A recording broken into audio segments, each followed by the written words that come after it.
asma'ina wa istatina wa usuli mafru'in wa jami' talamitana wa limanfaati wa barakati adil kitab wa adil ulum di dunia wal akhirah. Al-Fatihah. A'udzu billahi minasy syaithanir rajim. Bismillahirrahmanirrahim. Alhamdulillahirabbil alamin arrahmanir rahim maliki yaumiddin. Iyyaka na'budu wa iyyaka nasta'in. Ihdinas siratal mustaqim siratal ladzina an'amta 'alaihim ghairil maghdubi 'alaihim waladdallin. Bismillahirrahmanirrahim. Qala al-mu'allif rahimahullah wa nafa'ana wa nafa'ani bi ulumi fid dharain amin ya rabbal alamin. Meneruskan daripada tentang hal-hal yang dipuji dan hal-hal yang tidak baik kemarin, yang di masalah hati. Yang seterusnya yaitu wa husnudzoni. Malam Sabtu kemarin husnudzon kepada Allah. Sekarang wa husnudzoni dan juga berbaik sangka bi khalqillahi dengan makhluk-makhluknya Allah Subhanahu wa taala. Asal kita sudah bisa husnudzon kepada semua makhluknya Allah, maka tidak akan ada lagi namanya hidup tuh tidak tenang. Nah, ya. Enggak ada lagi namanya hidup yang berhubungan dengan manusia itu kok tidak tenang. Yang disebut husnudzon dengan makhluknya Allah itu bagaimana? Bahwa adapun husnudzon bi khalqillah itu tarku su'idzoni, meninggalkan berburuk sangka bil ghairi kepada lainnya kita. Bila korinatin dengan tanpa alasan, tak tadihi yang menghukumi apa korinahu kepada gohir. Itu huwa dikarenakan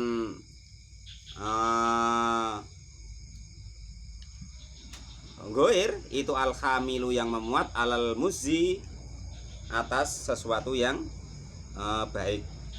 Jadi istilahnya begini, apapun itu yang dilakukan oleh orang lain, itu tata caranya kuncinya bagaimana supaya kita bisa husnudzon. Baik apapun perbuatan kita itu akan menjadi ringan, menjadi enak kalau kita awali dengan melaksanakan daripada perintahnya Allah Subhanahu wa taala. Umpama contoh ya kan, kita sering disakiti sama tetangga lah, ini umpama contoh ya kan. Lah asalkan di situ kok kita landasi dengan istilahnya tuh melaksanakan perintahnya Allah dan Rasul. Nah itu nanti kan begini, kata Nabi, kalau kita sabar dengan kejelekan atau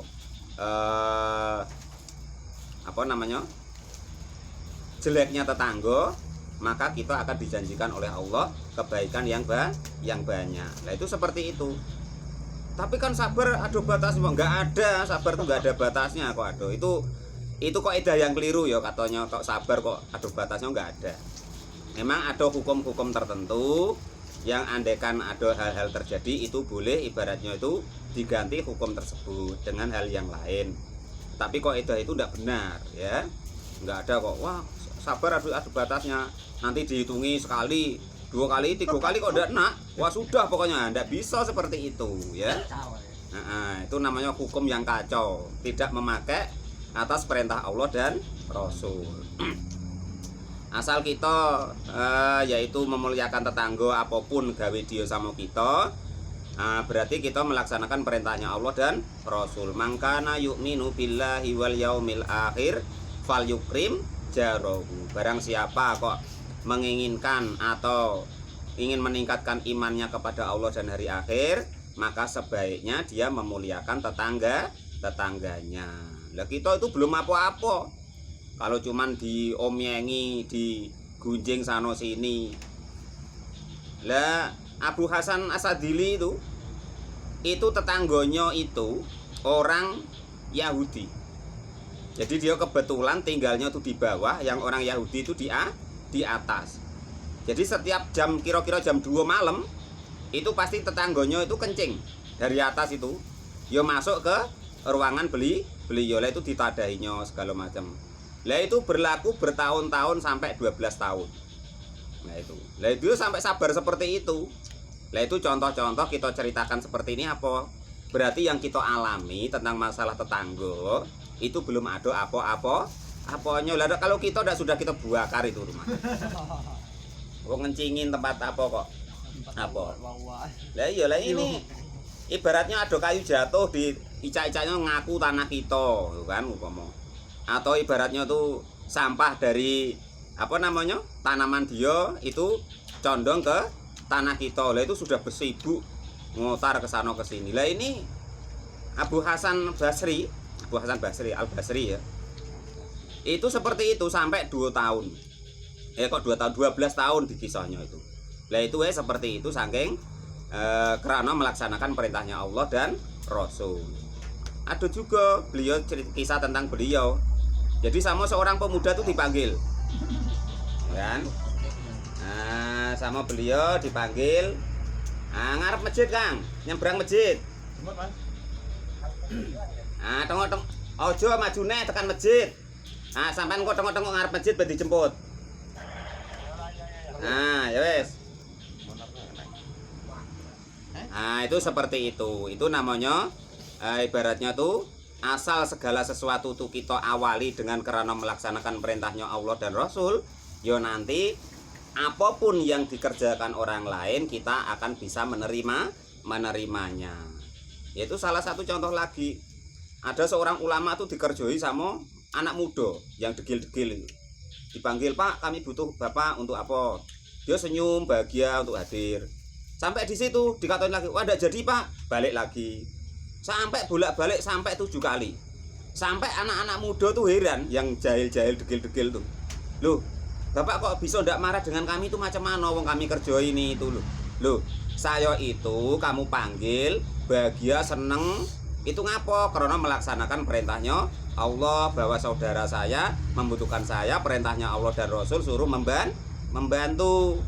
Nah, barang siapa yang membantu atau memenuhi hajat daripada saudaranya akan dikabulkan 1000 hajat dan keperluannya oleh Allah Subhanahu wa ta'ala. Jadi saya enggak urus, enggak kok masalah kamu manggil atau kamu ibaratnya niatnya menghinakan saya, enggak urus. Saya melaksanakan datang ke tempat panggilanmu itu karena melaksanakan perintahnya Allah dan Rasul. Sama hal-hal yang lain, semuanya asal kita dasari yang seperti itu, nanti mudah-mudahan kita menjadi enak, menjadi sadar, menjadi bahagia karena kita awali dengan perintahnya Allah dan Rasul. Enggak ada namanya penyesalan. Ibaratnya kok menyesal karena ibaratnya tuh, wah sudah ditulung, ini enggak tahu kalau ditulung apa? Kacang lupa sama kulitnya gitu. Jangan seperti itu. Nah, itu cara-cara yang keliru untuk kita menghadapi saudara atau tetangga-tetangga kita atau makhluk-makhluk Allah yang lain. Pokoknya kita niati apapun itu didasari dengan perintahnya Allah dan Rasul. Nanti akan sedikit demi sedikit akan menjadi kita menjadi lebih baik dan semakin lebih baik. Itu caranya seperti itu. Wahwa adapun hal tersebut itu isyaratun sebagai isyarat al-muhtazi'i yang apa ya, menghinakan atau istilahnya tuh bergurau bilisanihi dengan lisannya orang tersebut, bima dengan sebab sesuatu yufahimahu yang memahamkan apa mahu kepada orang tersebut. Afada memberi faedah dalika kepada keterangan hukum tersebut siapa Ar-Ramli, Imam Ar-Ramli.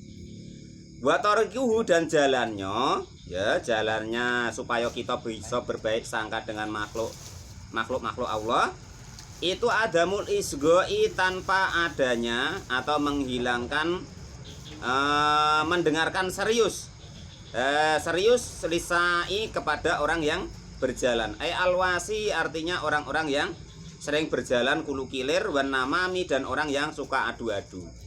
Tata caranya bagaimana? Tata caranya kalau kok ibaratnya Bang Irul itu ada kawannya datang ngato kepada Pak Janis gini Janis tuh gini. Nah itu tata caranya kita tuh jangan ngereken omongan orang-orang atau berita-berita yang ibaratnya itu ya entah benar entah tidak, ibaratnya walaupun toh benar kita jangan merayakan hal-hal tersebut, jangan menanggapi apa yang diceritakan oleh kanti tersebut, sehingga kita bisa menimbulkan rasa yaitu berbaik sangka kepada saudara-saudara kita atau sesama makhluknya Allah Subhanahu wa ta'ala. Kama seperti keterangan hukum kola yang sudah berkata kepada mas siapa sohibul Jalail Qulubi, pemilik kitab Jalaul Qulub. Wa kola dan sudah berkata siapa Sufyan As-Sauri, ad-donu adapun prasangka itu donnani ada dua macam. Jadi prasangka itu ada dua macam. Ahaduma salah satu dari dua prasangka itu ismun dosa. Ya. Jadi semua prasangka itu ada dua macam. Yang pertama pasti dosanya. Nah, itu begitu maksudnya. Bahwa adapun yang prasangka kok pasti dosanya itu ayadunna jika berprasangka siapa seseorang wa yatakallama dan juga berkata-kata siapa orang tersebut bihi dengan ma wal akharu dan yang lainnya. Pokoknya ada orang ngotar kok terus dibenarkan, kok langsung dibenarkan, maka itu istilahnya itu namanya berburuk sangka yang dosa. Wal akharu dan yang lainnya itu laisa tidak ada apa don atau prasangka tadi bil ismi dengan dihukumi dosa. Bahwa adapun yang prasangka tapi tidak dihukumi dosa, ayadonna jika berprasangka siapa seseorang, wala yatakallama dan tidak akan memperbincangkan hakahu kepada cerita-ceritanya yang diceritakan orang tadi, al-bagwi yang tidak baik. Jadi ada ibaratnya prasangka itu yang tidak dosa. Artinya bagaimana? Yang tidak kita dohirkan atau tidak kita tanamkan di dalam hati.